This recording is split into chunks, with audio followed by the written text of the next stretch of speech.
Ich finde, das klingt gut. Jesus ist unser Fels. Und jetzt sind wir in dieser Serie Herrgottsbeton.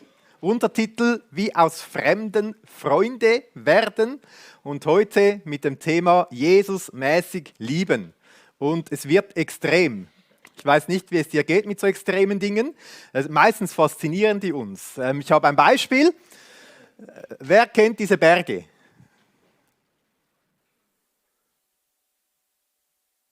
Wer ratet mal? Mindestens in der Mitte. Kommt schon. Mount Everest, hä? Genau, der rechte Kilimanjaro, nicht ganz schwierig. Links. Aconcagua, höchster Berg Südamerika. Über 6000 Meter. Es gibt jemand, der Extrembergsteiger Egloff, der macht jetzt seinen zweiten Versuch dann, um diese und die weiteren 4, die noch fehlen, die höchsten 7 Gipfel der Kontinente in Extremzeit zu besteigen.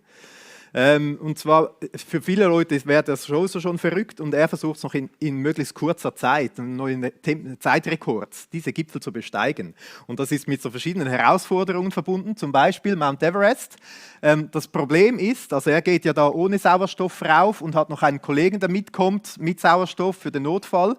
Aber es ist natürlich schneller rauf, runter, möglichst kurz. Das Problem ist, es gibt Stau da oben. Er muss ein Zeitfenster finden, wo er ohne in der Kolonne zu stehen, rauf und wieder runter kann. Solche Probleme hat er zu bewältigen. Ist völlig extrem und verrückt, oder?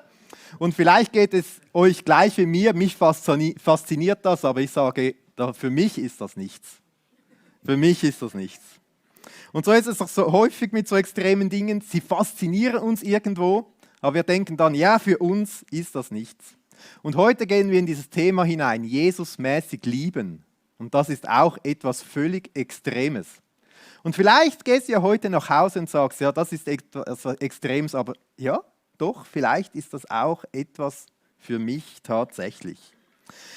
Jetzt, wir starten mal ganz banal. Wir haben hier so einen Symbolmenschen. Wir sind als Menschen unterwegs und ich würde mal sagen, praktisch alle Leute auf der Welt würden mir zustimmen, dass wir Menschen ein Bedürfnis haben nach Beziehung, nach Liebe, nach einem Gegenüber. Und wir haben so eine Art Beziehungstank in uns und der ist irgendwo so mal ein Stück weit voll. Und jetzt gibt es Menschen, die erwarten von anderen, dass andere diesen Beziehungstank füllen. Dass sie Aufmerksamkeit schenken, dass sie Liebe schenken, dass sie Beachtung schenken, dass sie einfach als Gegenüber da sind. Es gibt aber auch Menschen, die sagen, okay, ich habe ja etwas und du hast auch etwas. Und jetzt ist es doch gut, wenn ich etwas von dem, was meinen Tank füllt, dir gebe und du gibst etwas mir, oder? Das gibt so einen Austausch. Ich gebe dir, du gibst mir, ich habe etwas, du hast etwas. Wir haben letzten Sonntag gelesen in Hebräer 10, dass wir aufeinander Acht haben sollen. Ich gebe auf dich Acht, du gibst auf mich Acht. Und so kann sich dieser Beziehungstank gegenseitig auffüllen. Ist doch noch gut. Und ich denke, es gibt viele Menschen, die haben so dieses Denken. Ich habe etwas, du hast etwas. So wie ich behandelt werden will, so behandle ich die anderen und sie machen das auch bei mir. Jetzt schauen wir in die Welt. Und mindestens für mich ist es so, ich werde den Eindruck nicht los, dass das nicht reicht. Wenn wir in die Welt schauen, gibt es doch da so viel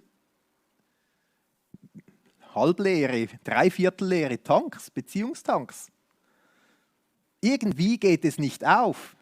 Irgendwie brauchen wir etwas von außen, das diesen Tank füllt. Jetzt gibt es Menschen, die sind da unterwegs, die sagen, ja, wir haben Hebräer 10 gelesen, da hieß es ja, dass wir zuerst zum Heiligtum kommen, dass wir zu Gott kommen, dass wir bei ihm quasi unseren Tank auffüllen lassen, dass wir bei Gott unseren Tank voll machen lassen und dass wir das nicht in erster Linie von anderen Menschen erwarten, vom mega lieben Ehepartner, den wir haben, oder irgendwie von den Leuten in der Kirche oder sogar vom Pastor oder von irgendwelchen Freunden, Familie, Eltern, den eigenen Kindern, keine Ahnung, sondern dass wir sagen, wir brauchen Gott, der diesen Tank mal einfach füllt. Weil bei ihm ist eine Liebe, bei ihm ist Beziehung, das übersteigt unser Menschliches, aber das ist vielleicht das, was wir brauchen. Und ich glaube, heute gehen wir noch einen Schritt weiter als das. Jesus sagt uns in Johannes 15,12, dies ist mein Gebot, dass ihr einander liebt, wie ich euch geliebt habe. Klingt schön, oder? Ich finde, das klingt recht herausfordernd. Jesus mutet uns zu, fordert uns auf, dass wir einander lieben, so wie er uns geliebt hat. Jetzt können wir uns fragen, ja, wie liebt denn Jesus? Wie liebt denn Jesus? Was hat er gemacht? Jesus, er ist Gott, er war in der vollkommenen Herrlichkeit des Himmels und hat das verlassen. Hat irdische menschliche Gestalt angenommen. Vergängliche Gestalt, einen vergänglichen Leib ist auf unsere Welt gekommen. Ja, es gibt schöne Dinge hier, aber es gibt auch schlechte Dinge hier. Es gibt auch viel Dreck. Und dann hat er ein Leben gelebt. In diesem Leben hat er für andere Menschen gelebt. Er hat eigentlich sich im Leben anderen hingegeben. Wurde dafür auch verfolgt, verspottet. Er wurde dafür sogar gekreuzigt. Er ist ans Kreuz gegangen, hat sich hinrichten lassen. Also hat im Leben sein Leben gegeben, aber auch im Sterben sein Leben gegeben. Und in allem drin schaut er zu dieser Stadt herüber, zu diesem Jerusalem, sieht diese Menschen und er weint darüber. Oder er hängt am Kreuz und er sagt, Vater, vergib ihnen, denn sie wissen nicht, was sie tun. Das sagt er zu denen, die ihn gekreuzigt haben, zu seinen Feinden. Vergib ihnen, denn sie wissen nicht, was sie tun. Also Jesus ging völlig extrem bis ans Äußerste. Und wenn wir jetzt in der Bibel lesen von Jesus diese Geschichten, wenn wir sehen, wie er gelebt hat, er ist für uns als Opfer am Kreuz gestorben, aber man hat nicht das Gefühl, dass er so ein armes Opfer ist, einfach herumgeschubst von Menschen, sondern man merkt, er war auf einer Mission unterwegs, oder? Er wusste, wohin er wollte, sehr fokussiert war er auf einem Weg. Und jetzt sagt Jesus, wir sollen so lieben, wie er geliebt hat. Und dann im Vers 13 heißt es, größere Liebe hat niemand als die, dass er sein Leben hingibt für seine Freunde. Ich finde, das klingt sehr extrem. Vielleicht sagst du ja, vielleicht ist das für dich völlig normal, ich weiß es nicht, keine Ahnung. Und jetzt sagt Jesus, wir sollen so lieben, wie er liebt. Und vielleicht fragen wir uns jetzt, ja, meint er das wirklich? Meint er das wirklich? Also in echt? Und dazu nehmen wir einen Text aus Lukas 6, etwas, was Jesus seinen Nachfolgern mitgegeben hat. Das wollen wir heute zusammen lesen. Ihr dürft gerne mitlesen, die Bibel aufschlagen. Zu Hause kann man sie schnell holen, ist praktisch. Oder man hat Handy oder Bibel in echt dabei. Lukas 6, ab Vers 27 lesen wir. Da ist Jesus unterwegs mit vielen Menschen. Und das beginnt so. Aber euch, die ihr hört. Also beginnt mal mit einem Aber. Jetzt redet Jesus wahrscheinlich nicht mehr zu allen, sondern zu denen, die hören. Wahrscheinlich seine Nachfolger, seine Jünger, die am nächsten bei ihm waren. Denen hat er jetzt eine spezielle Nachricht. Und ich habe gedacht, ja, euch, die ihr hört, vielleicht sind das heute auch wir das, die wir hören, was Jesus sagt. Aber euch, die ihr hört, sage ich, liebt eure Feinde.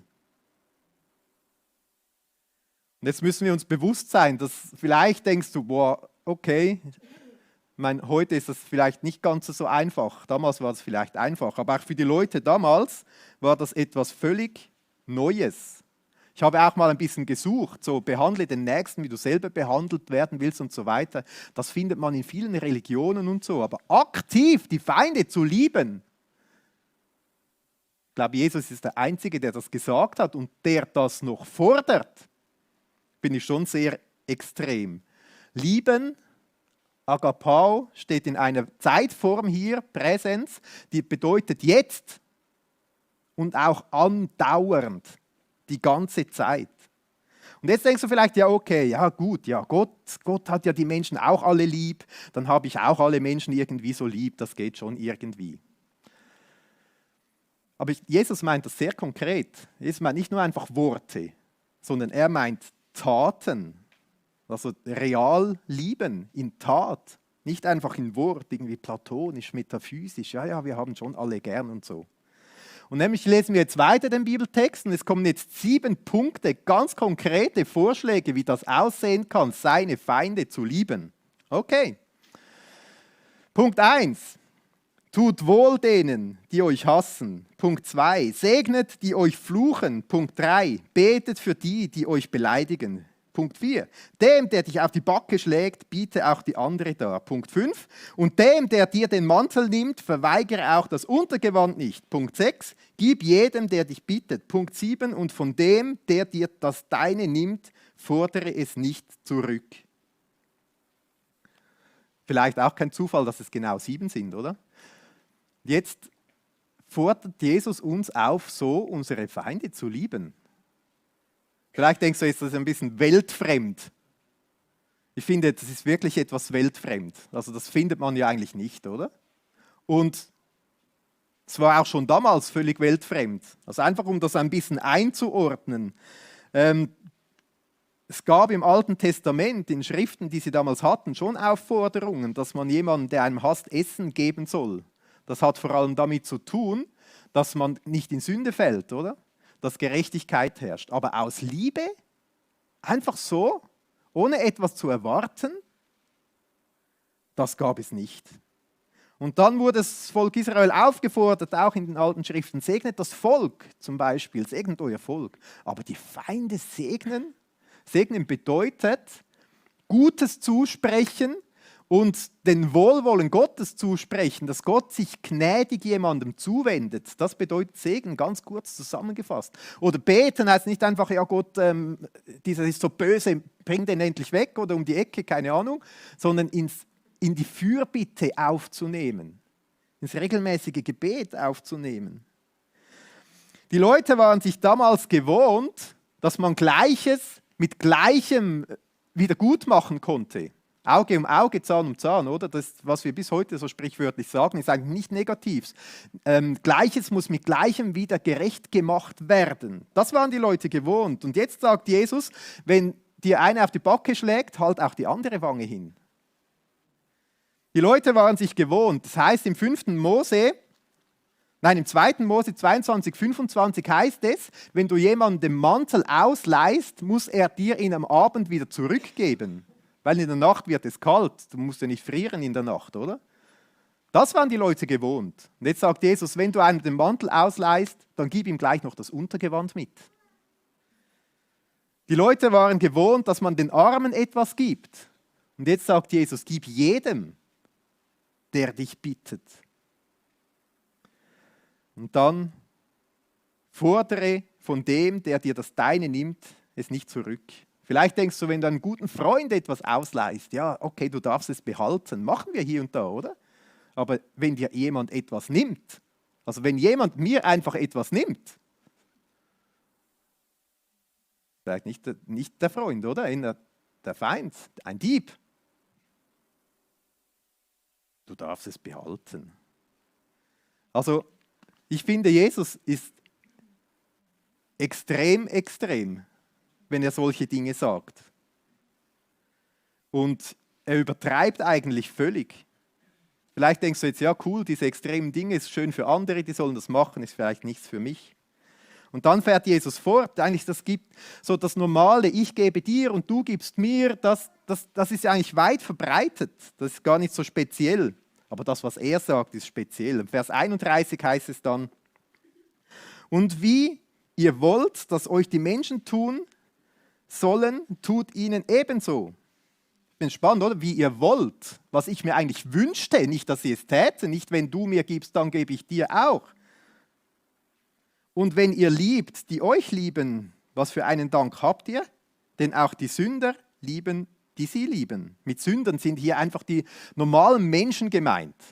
So die weltlichen Menschen. Jesus sagt ja eigentlich, dass jeder Mensch sündigt, oder? So die normale Gesellschaft. Liebend, der mich liebt, das machen viele. Und wenn ihr denen Gutes tut, die euch Gutes tun, was für einen Dank habt ihr? Auch die Sünder tun dasselbe. Und wenn ihr denen leiht, von denen ihr wieder zu empfangen hofft, was für einen Dank habt ihr? Auch Sünder leihen Sündern, damit sie das Gleiche wieder empfangen.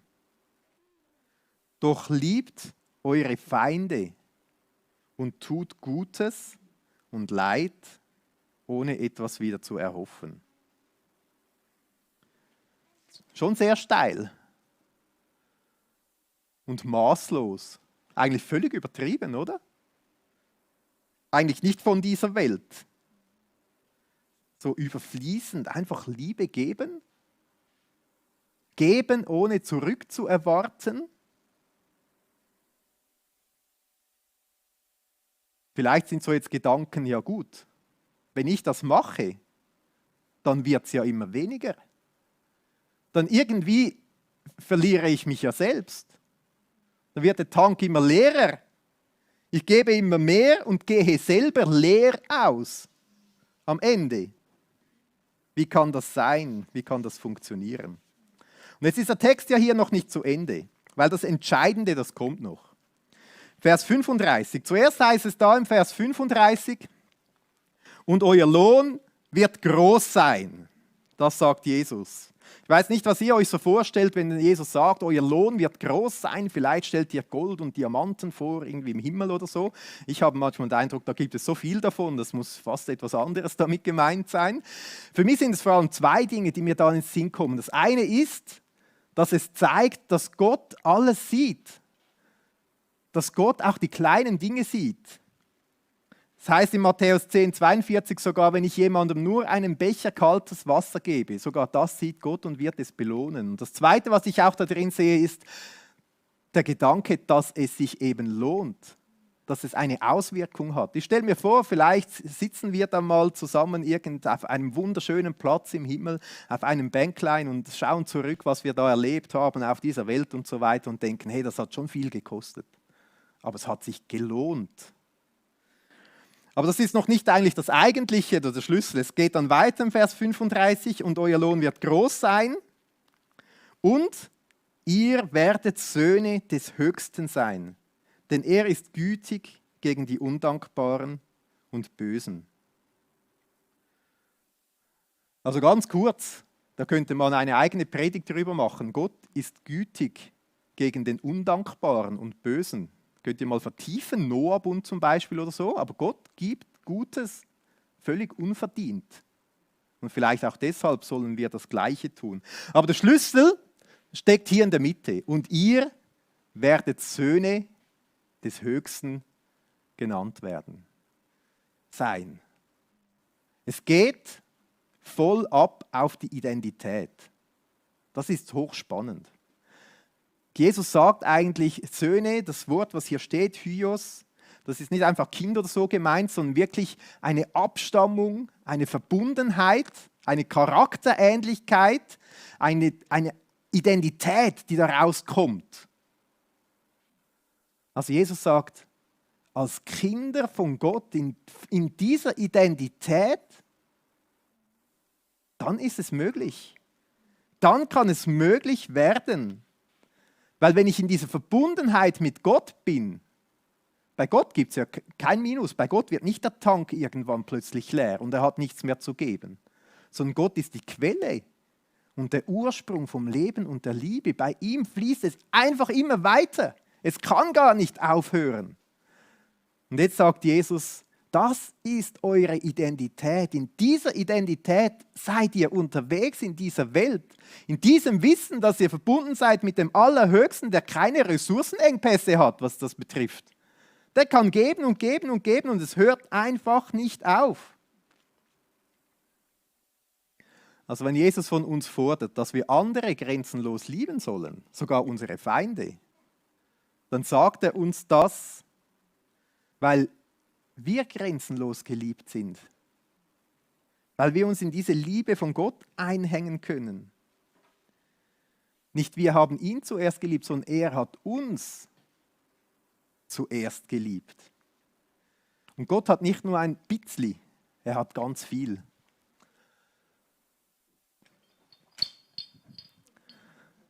Das ist das Bild, was da drin steckt. Nicht einfach mit dem Kännchen ein bisschen füllen, sondern ich hänge mich an bei Gott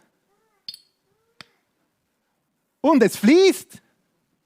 Es fließt direkt in mich hinein.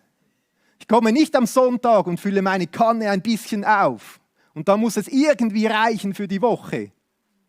Ich gehe am Montag und bin angeschlossen. Und am Dienstag auch und am Mittwoch auch und am Morgen und am Mittag und am Abend. Und wenn ich zu Hause bin in der Familie und wenn ich arbeiten gehe und wenn ich wieder nach Hause komme, wenn ich einkaufen gehe, wo ich bin, bin ich angeschlossen. Bei diesem Jesus, bei dieser Liebe von Gott, in dieser Identität. Ich bin ein Kind des Höchstens. Er hat alles, er hat die Macht über alles. Er weiß, was ich brauche. Er sagt, sorg dich nicht um morgen, weil ich sorge für dich. Er sagt, ich führe dich an grüne Auen und zum frischen Wasser. Ich muss nicht irgendwie aus einem Mangel versuchen, andere und sogar die Feinde noch zu lieben und Angst haben, dass ich selber immer leer werde und am Schluss leer ausgehe. Sondern aus der Fülle von Jesus, verbunden mit ihm, aus dieser Identität. Ich bin ein Sohn, eine Tochter des Höchsten. Das bin ich. Gott selber schaut für mich. Er hat alle Möglichkeiten. Er füllt meinen Tank auf. Und dann ist es nicht so das Bild, dass ich einmal komme und dann wird es ein bisschen aufgefüllt, sondern es ist das Bild, dass es immer fließt und fließt. Und dann habe ich ein paar Ecken, ein paar Kanten, ein paar eigene Löcher, wo ich Angst habe zu verlieren. Aber das macht ja nichts, weil es wird ja immer wieder aufgefüllt und die Liebe von Gott kann einfach weiterfließen, weiterfließen und weiterfließen. Und dann gehe ich nach Hause und es reicht vielleicht nicht nur für meinen fast perfekten Ehepartner, ihn zu lieben, sondern vielleicht kann ich plötzlich auch meinen Chef lieben, der im Alltag eher ein Idiot ist. Oder wer auch immer.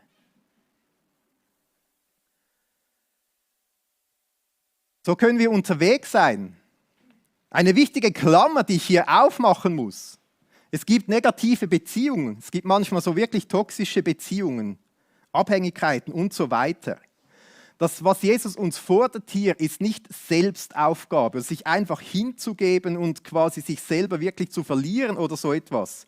Nächstenliebe kann wirklich auch bedeuten, gute Grenzen zu setzen. Es kann bedeuten, wegzugehen, um sich selber zu schützen. Aber es kann auch sein, um das Gegenüber zu schützen, um vor noch mehr Sünde, sage ich mal, zu bewahren zum Beispiel. Feindesliebe heißt nicht in erster Linie Passivität, sondern es kann auch bedeuten, quasi aktiven Widerstand zu machen. Kleines Beispiel, es heißt hier, wenn dich jemand auf die Wange schlägt, in Matthäus heißt es, wenn er dich auf die rechte Wange schlägt. Wenn jemand auf die rechte Wange schlägt, dann ist es mit dem Handrücken, oder? Das ist eine Geste der Erniedrigung, der Demütigung. Und wenn ich da meine andere Wange hinhalte, heißt das eigentlich, hey, stell dich nicht so über mich. Wenn dann, schon richtig, oder? Wenn dann auf Augenhöhe, mach deinen Konflikt mit mir von der anderen Seite. Also, da kann man ein bisschen mehr noch auslegen, aber es ist eigentlich ein Symbol des aktiven Widerstands. Also, um in dieser Klammer noch zu bleiben, in toxischen Beziehungen kann es gut oder wichtig sein, wegzugehen. Es kann wichtig sein, gute Grenzen zu setzen, sich zu schützen, Nein zu sagen. Und es könnte sein, dass Feindesliebe ja dann eben bedeutet, wir sollen zum Beispiel jemanden segnen. Es könnte sein, dass ich Gott bitte, Gott hilf mir, dass ich diese Person segnen kann. Oder in meine Fürbitte mit aufnehmen kann. Und so weiter. Mache diese Box wieder zu. Jesusmäßig lieben, übertrieben zu lieben, das geht nur, wenn ich ganz mit Gott verbunden bin. Und Jesus selber sagt ja, ich und der Vater sind eins. Und so wie sie eins sind, will er auch eins mit uns sein. Und dann könnte es passieren, dass ich ja plötzlich mal auch übertrieben jemanden lieben kann. Völlig überraschend, unerwartet und nichts zurück will, sondern von Gott schon alles habe. Und das darf unser Gebet sein, auch für uns heute. In Römer 5,5 heißt, dass die Liebe von Gott durch den Heiligen Geist ausgegossen ist in unsere Herzen. Das brauchen wir. Wir brauchen die Liebe von Gott, die ausgegossen ist in unsere Herzen. Ausgegossen. Nicht einfach einmal mit ein paar Tropfen, sondern es fließt und fließt und fließt und fließt. Zum Schluss werden wir konkret. Jesus war ja auch sehr konkret. Er hat nicht einfach schöne Worte gesagt, sondern hat gesagt, wie das konkret aussehen soll. Oder? 7 Punkte, check, check, check. Jetzt können wir mal schauen, was das mit uns macht. Stell dir mal vor, die ganze Menschheit würde einen Tag lang dieses Experiment machen. Das wäre eine völlig andere Welt, oder?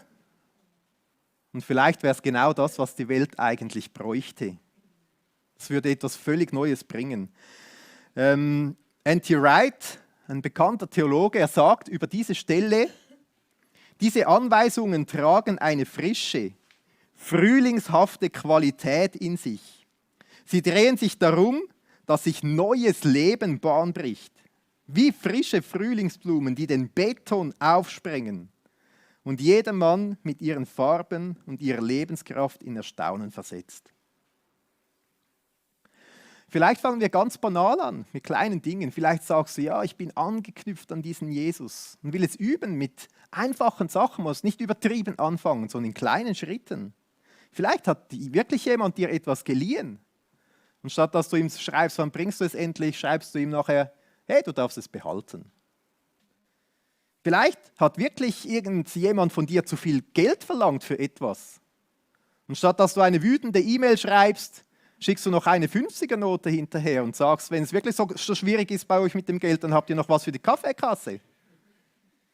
Vielleicht war jemand ungerecht zu dir. Und du machst die Ungerechtigkeit noch größer, indem du einfach etwas noch oben drauf gibst. Vielleicht hat dein Chef deinen Ruhm eingefahren. Und du gehst hin und rühmst ihn noch für etwas, was er wirklich verdient. Vielleicht bist du wütend auf jemanden, weil er dich nicht fragt, wie es dir geht. Dann geh du hin und frag, hey, wie geht es dir? Vielleicht möchtest du Aufmerksamkeit bekommen. Dann schenke jemandem Aufmerksamkeit. Vielleicht willst du, dass jemand sich um dich kümmert, dann kümmere du dich um jemanden. Vielleicht sagst du aber auch, hey, das ist doch mega schwierig. Das schaffe ich doch nicht. Das schaffe ich doch nicht. Wie gesagt, Jesus sagt, als Söhne, als Töchter Gottes, in dieser Identität, in dieser Mission können wir es wagen und probieren. Aber wenn ich mir dessen unsicher bin, dann ist vielleicht mein wichtigster Schritt oder mein erster Schritt, überhaupt zu diesem Jesus hinzukommen, meine Identität in ihm zu stärken, fest zu werden in ihm. Wir haben nachher wieder Ministry Time, Leute, die gerne für euch beten, für uns beten. Im 1:1, vielleicht ist es dran, einfach da hinzugehen und sagen, hey, bete für mich, dass diese Identität in Jesus, im Vater gestärkt wird, dass ich ein Kind Gottes bin. Dass ich nicht in dieser Angst des Mangels lebe, sondern in diesem Bewusstsein, dass Gott mir alles gibt, was ich brauche. In diesem festen Glauben und Vertrauen. Wir werden auch Abendmahl feiern. Das ist auch so ein Moment, wo wir unsere Identität in ihm stärken. Und vielleicht bist du auch hier und sagst, das ist spannend, aber ich bin gar kein Kind von Gott. Die Bibel zeigt uns, dass nicht alle Menschen irgendwie einfach ein bisschen Kind von Gott sind, sondern wenn wir Jesus aufnehmen, heißt es im Johannes 1, Vers 12, wenn wir Jesus aufnehmen, haben wir das Recht, Kinder Gottes genannt zu werden. Vielleicht ist ein Schritt einfach zu sagen, okay Jesus, ich komme zu dir. Ich komme zu dir ans Kreuz, ich nehme deine Vergebung an und ich hänge mich bei deiner Liebe ein. Ich will dein Kind sein, ich nehme dich in mein Leben auf und werde so ein Kind von dir, werde ein Teil von deiner Familie. Ich will das und du schaffst das in mir. Vielleicht ist das dein Schritt. In Römer 5, Vers 10, dort heißt es, als wir Gott noch feindlich gegenüberstanden. Also mit anderen Worten, wir alle sind oder waren Feinde von Gott, weil wir nicht mit Gott verbunden sind oder waren. Wir gehören nicht automatisch zu seiner Familie.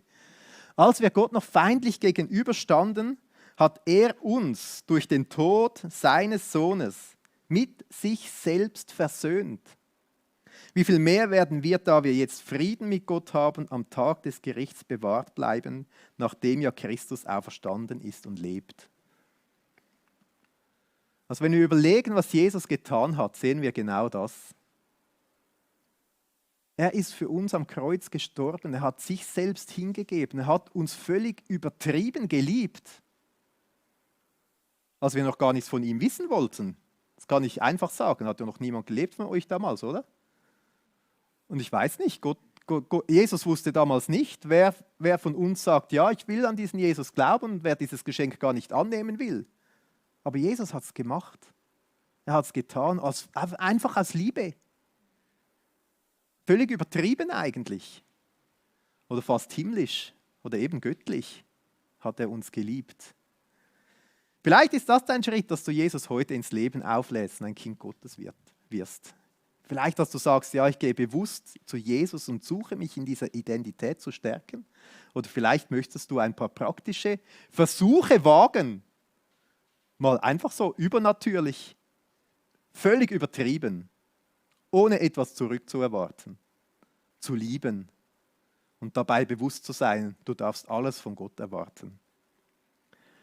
Wir gehen in eine Zeit des Gebets.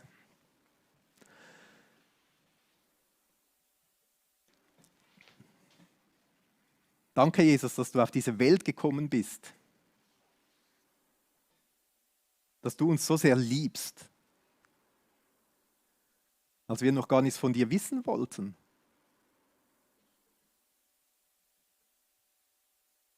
Und ich will dir Danke sagen, Jesus, dass wir sehen bei dir ist dieser Beziehungstank einfach voll und er überfließt zu uns. Und du willst uns durch deinen Heiligen Geist diesen Tank auch überfließen lassen. Nicht einfach ein bisschen, sondern ständig, jeden Moment. Und vielleicht sagst du jetzt in diesem Moment, ja, ich bin noch gar kein Kind von Gott. Dann kannst du so diese Worte mitbeten, wenn du in diese Kindschaft, in diese Familie hineinkommen willst. Jesus, ich komme zu dir und ich will dir danken, dass du am Kreuz für meine Schuld und Sünde gestorben bist. Und ich will dieses Geschenk annehmen und dich in mein Leben aufnehmen. Mache du mich zu deinem Kind. Nimm du mich in deine Familie hinein. Danke, hast du mir vergeben und erfüllst du mich mit dem Heiligen Geist, der deine Liebe in mein Herz ausgießt. Und das bitte ich jetzt für uns alle. Gieße deine Liebe aus durch deinen Heiligen Geist in unsere Herzen. Fülle du unseren Tank nicht einfach ein bisschen auf, sondern schließe uns an. Jetzt und jeden Moment in unserem Leben.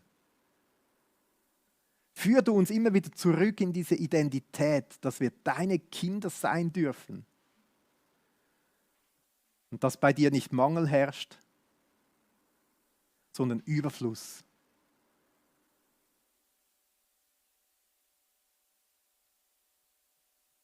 Und ich will dich bitten, Jesus, dass du uns hilfst, dass wir alle ein bisschen extrem werden dürfen. Extrem im Lieben. Amen.